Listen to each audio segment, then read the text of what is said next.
Following the collapse of America, society centralized and many communities began congregating together for protection. This increasingly meant that entire counties became like ghost towns, bereft of population, as those not wishing to embrace the nomad lifestyle began flocking to the cities, seeking the protection or at least the amenities that urban areas might offer. There was very little in the way of non-direct mass transit. If you want to go from Night City to Washington DC, you can always catch the maglev, the bullet train that runs across the nation.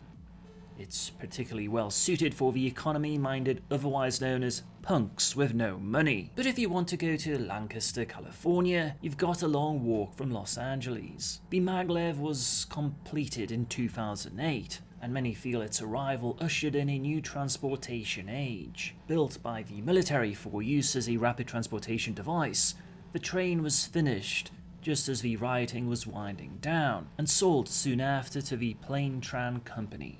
The trip is entirely underground and one of the safest ways to cross the country. The maglev stops in Night City, St. Louis, Atlanta, and Washington DC. A maglev is a system of train transportation that uses magnets, one set to repel and push the train up off the track, and another set to move the elevated train ahead by taking advantage of the lack of friction. The maglev can accelerate and decelerate much faster than conventional trains, and the technology is currently available in Japan, South Korea, and China, albeit there are concerns about cost and safety. With the outrageous cost of aircraft fuel, most jetline airlines ceased operating. Most jet work these days is done either by the corpos or abysmal companies offering flights between local cities in the same region. Jets are okay if you want to fly between Night City and Seattle, but to go further than Denver, the newer dirigible liners are the only way to go. Dirigible are airships that are both powered and steerable,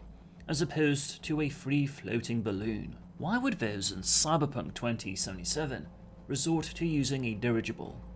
It's more a social statement than anything else. With the advent of the net, there is little need for any type of long-distance traveling anymore. Now the philosophy is, if you want to travel, you must want to travel, so it should be as comfortable as possible. The result is the light of an airship has made a remarkable comeback. This is most surprising, given that airships became obsolete following the Hindenburg disaster that occurred on May 6, 1937. This incident was particularly infamous as it was caught on camera. Airships have become the luxury liners of the sky, with amenities like those of the great ocean liners of the early 1900s.